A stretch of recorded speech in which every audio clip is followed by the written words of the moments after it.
السلام عليكم ورحمة الله تعالى وبركاته.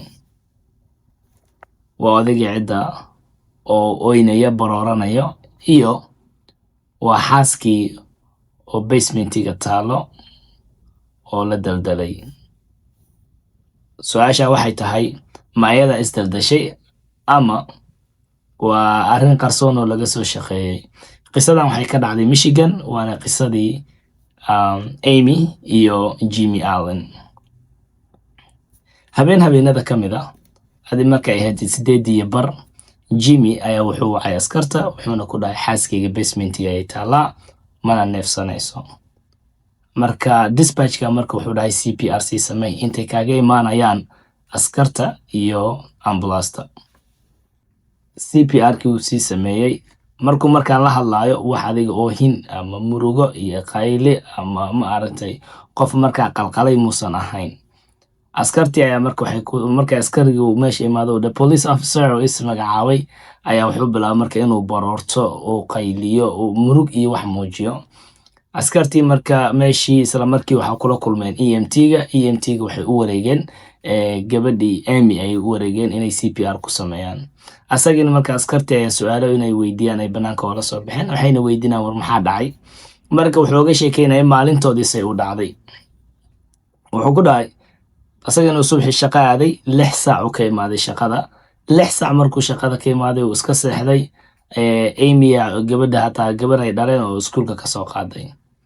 ninkan markii la gaaray galabkii gabadhii iyo gabar saaxiibteed oo markaa soo raacday waxay u kaxeeyeen football game oo high schoolka. asagii Amy waxay aadeen baarka.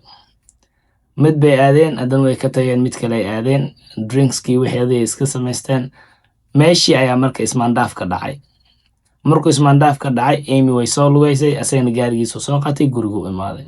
guriga markii la imaaday adiga waxay around 7:51 PM Amy wuxuu dhahay waxay qaadatay fiilad basementiga ay iska aaday. asagana fadhigu iska fadhiyay TV iyo game inuu iska daarto meesha u fadhiistay. gaar 8 something oo gabadhii ay soo qaadi rabeen high school ka keen rabeen gamekii ayaa wuxuu dhahay basementiga ayaan galay waxaanan u tagay xaaskayga oo neefsanaynin. isla weydiiyay adiga meeqa inta ku jirtay wuxuu dhahay 20 daqiiqo ay umaleynaa inay xaalka ay sida ay ku sugneed.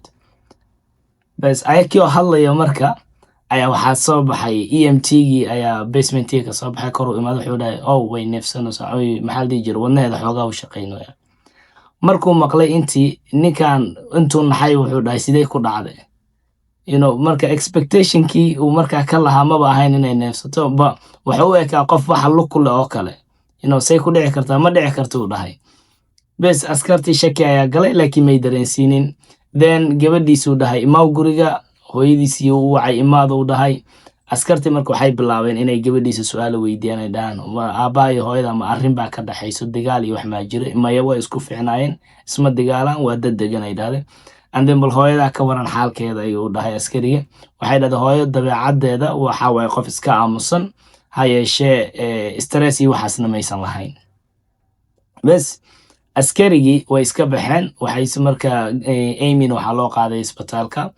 askarta waxay soo laabteen maalintii labaad markay soo laabteen ayaa waxay fiiriyeen basementiga ay galeen waxay arkeen ceilinka basementiga oo aad u hooseeyo qofka markuu istaago wax badanba kama fareebo. waxay isdhahaan meeshaan qof iskuma daldali karo waa impossible.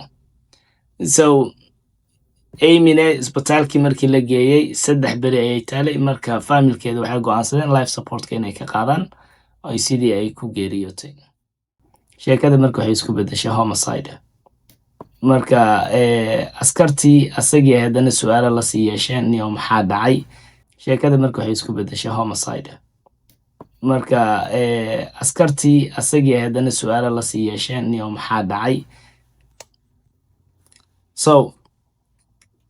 askartii waxay qaadatay laptopkii iska lahayd iyo waxay qaateen telefoonkeedii inay fiiriyaan adiga wax information iyo wax intay ka heli karaan waa qaadan kartiin uu dhahay wuu ogolaaday and then waxay dhaheen niyahow testiga maaragta qofka inuu runta sheegay ama beenta sheegay laga qaado asagana kaama qaadi karnaa hawa adiga qaadi kartiin uu dhahay way ka qaadeen marka testiga inconclusive uu noqday runna muu sheegin beenna muu sheegin labadaba testiga uu kala xaqiijin waaye bes askarta marka caddeen iyo wax kuma hayaan aan ka ahayn shaki saddexdii berine marka waxay sugeen adiga asagii markuu baxay asigii gabadhiis way israaceen waxay u guureen Florida hooyadiis ayay iska aadeen iyo aabihii askartii marka informationkii iyo laptopkii iyo wixii intaa fiirinayeen bil markii la gaaraa marka waxaa soo baxay resultiga autopsiga resultigaas markay soo baxday waxaa la ogaaday inay strangulation ku dhimatay adii saciijin ha yeeshee meeshiina spacekiina waa suurtagal way noqon wayso askartii maskaxdeedu way ka dhaadhacsami weysay marka waxay la hadleen engineer ay la hadleen engineeradii waxay ku dhaheen no recreate garee roomka basementiga siduu ahaa and then inuu qof isku daldali karo iyo waxyaaladaa sameeya markay sameeyeen waxaa soo baxday inay taas suurtagelaynin then dakhtariin kale ay la hadleen adiga marka sheekadii waxay noqotay inaydan iyada isdilin oo conclusion kale ay dakhtariinta kala gaareen ay tahay there's a more to this story basically qofkan waa la dilay ama waa la ciijiyey bes askartii asaga haddana u waceen waxay dhaheen niyahow inaan information badan kula sii yeelanaan rabnaa waa inaad noo imaadid marka uu soo laabtay adiga su-aaladay weydiiyeen marka su-aaladay weydiinayeen waxaa ka mid ahayd laptopkeedii iyo telefoonkeeda waxay ka heleen inay Amy ay nin kale la hadlayso George la dhaho George oo hadal iyo xiriir iyo wax ka dhexeeya marka waxaa markaa meesha ka caddaatay habeenkii ay baarka isla aadayeen Amy iyo maxaa la dhihi jiray Jimmy telefoon ninkii text garaynaysa George ay text garaynaysa soo is ag fadhiyaan marka askarta theory cusub waxay dhaheen maybe Jimmy wuxuu arkay text message-ka ama hadalka oo markaa ishiisa ku dhacday and then xaalada darteeda ayuu u dilay Amy so theory-gaas noqday theory-ga cusub inay drive garayaan ayagoo tii marka hayaan oo su'aalaha isaga weydiinayaan ayaa waxa u imaadeen marka familka oo Amy ka dhalatay ayaa askarta u tageen waxay dhaheen hey information cusub aan anaga haynaa aan rabnaa inaan niila wadaagno waxa waaye 17 saacadood kadib ayuu ninkan noo sheegay gabadheena xitaa inuu wax ku dhacay oo warba maanan ka hayn labo waxaan ogaanay gabadheena intay ninkan la nooleed oo aad buu u controli jiray annagii uu naga gooyo family ahaan mayna la hadli jirin wiil ay markaa dhashay iyadoo yar wiilkeedii xitaa may la hadli jirin oo uu ka gooyay meeshay aadayso oo waxa waaye asaa warkahay hadday cunto cunayso cuntada ay cunayso warkahay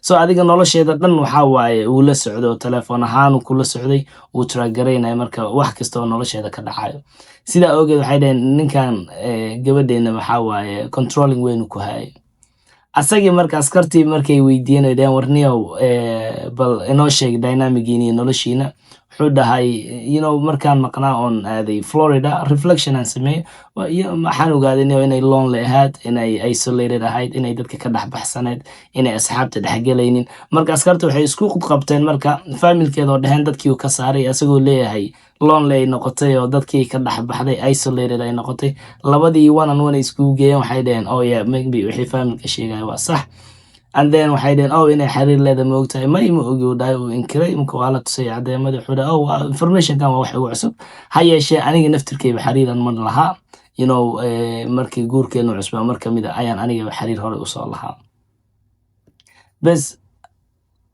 keiskii marka intay diyaarinayeen waa la iska fasaxay markii lama xirin oradaa la dhahay uu iska baxay 3 bilood maqnaaday oo Florida ku maqnaa xariir cusub uu sameystay marka arooskiisa waxaba ka dhineed gabar kale uu guursan rabay 5 bariya ka dhineed marka haddana way u waceen wayna xireen waxay dhaheen niyo kiiskan marka marriage ku soo ogeen laakiin waa marriage ma first degree second degree third degree waxay tahayba jury-ga ha go'aamiyay dhaheen anaga mid ma dhaheen laakiin ninkan inuu dilay unbaan ay prosecutor ka cadeyn doona wixii marka uu qalmo waxa soo saari doona jury-ga midku rabo ha ku saaro ma dambiga midka koowaad ama midka oo ka qafiifsan bes beelkiisina waxay ka dhigeen $1 million $10 million oo bond ay saareen oo ku bixi karin marka wixii dhan adiga way isku xirxireen oo way ku yar adkeeyeen jeelkii uu ku dhamaystay maxkamadii marka la saaray maxkamadii waa lagu dooday, dood culusaa ka dhacday. bes maalintii marka maxkamadda dhacday ayaa waxaa la sameeyey prosecutorka waxay u waceen markhaatiyo badan, sida waxay u waceen dakhtariintii autopsiga sameeyey iyo kuwii kale. waxay ay keeneen ninkii ay Amy isla sheekaysanayeen ama ishukaansanayeen, George, oo asagana ka hadlay. waxay keeneen familkeedii ayaa ka hadlaya. So prosecutorka dad badan buu soo daawacay oo kiiskan storiga ay ka wateen theorygooda inay xaqiijiyaan. maxaa Jimmy iyo lawyerkiisa asagana wuxuu keenay waxaa imaaday marka waxaa markhaati u noqday gabadhiisii, aabaheed ay markhaati u noqoto. waxay leedahay aabahayga waxaa waaye waa nin wanaagsan. hooyadayda maalinta koowaad way ammaantay, laakiin haddeertan waxay leedahay hooyadayda mar waxaa waaye khamrada markay cabto oo kale dabeecadda ka halaado, si fudud ay ku xanaaqdaa. So information cusub ay markii hore aysan sheegayn ayay ka sheegtay maamada. aabihiisa ayaa istaagay, wuxuu dhahay wiilkayga xitaa maalintii uu baxay uu noogu imaanay Florida, annagaa dhahna soo bax, waayo cidluu meesha ku dareemay, kilib buu ku noqday. sidaa awgeeda asaga muu iska soo bixin, ha yeeshee laakiin anaga amarkeena ayuu kusoo baxay oo anagu sidaa inoogu imaaday. kayski waa la dhegaystay 6 sac gudahooda. marka juryga wuxuu gaaray go-aankii waxay noqotay, waxaa lagu xukumay murder, lagu xukumay second degree murder, oo dembigii waa la saaray. dembigii markii la saaray marka waxaana xukun ahaan waxaa lagu xukumay marka 20 ilaa 45 sano, oona uu codsan karo adiga markuu 20 sano xiran yahay kadib uu codsan karaa parole. so storygii oo Amy iyo Allen halkaas ku dhammaaday, iyadoon ninkii oynayo noqday ninkii xaaskiisa dilay, ayadana ay sababsatay gacantiisa. assalaamu calaykum waraxmatullaahi tacaala wabarakaatu.